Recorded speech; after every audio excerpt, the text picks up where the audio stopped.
Hello बच्चों, let's read the question. The question is, two circular loops are placed with their centers separated by a fixed distance. How would you orient the loops to have A, the largest mutual inductance, and B, the smallest mutual inductance?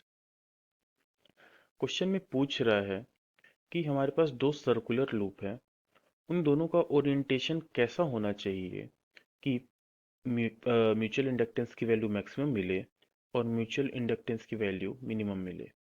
We know that M mutual inductance की value होती है के into under root L1 L2।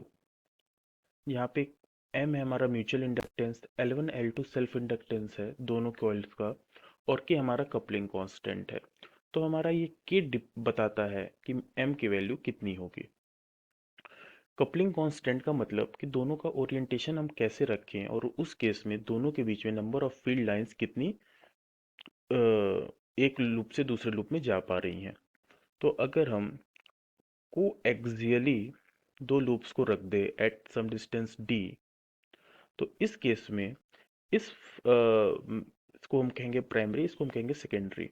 तो primary coil से निकलने वाली maximum field lines यहाँ से पास करेंगी, यानी यहाँ पे हम के की वैल्यू रखेंगे 1। मतलब जितनी फील्ड लाइंस यहाँ से प्राइमरी से निकल रही हैं वो सारी सेकेंडरी से पास हो रही हैं। तो इस केस में हमारा जो एम की वैल्यू होगी वो मैक्सिमम होगी। सेकेंड केस की बात करते हैं कब मिनिमम होगी। मिनिमम का मतलब अगर एक हमारी कॉइल ऐसे प्लेस्ड है तो दूसरी को हम परपेंडिकुलरली ऐसे प्लेस कर सकते हैं। इस केस में कोई भी field line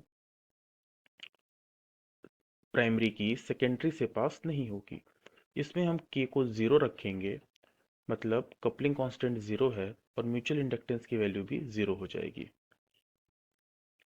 so this will be the two situation जिसमें म्यूचुअल इंडक्टेंस मैक्सिमम और मिनिमम मिलेगा।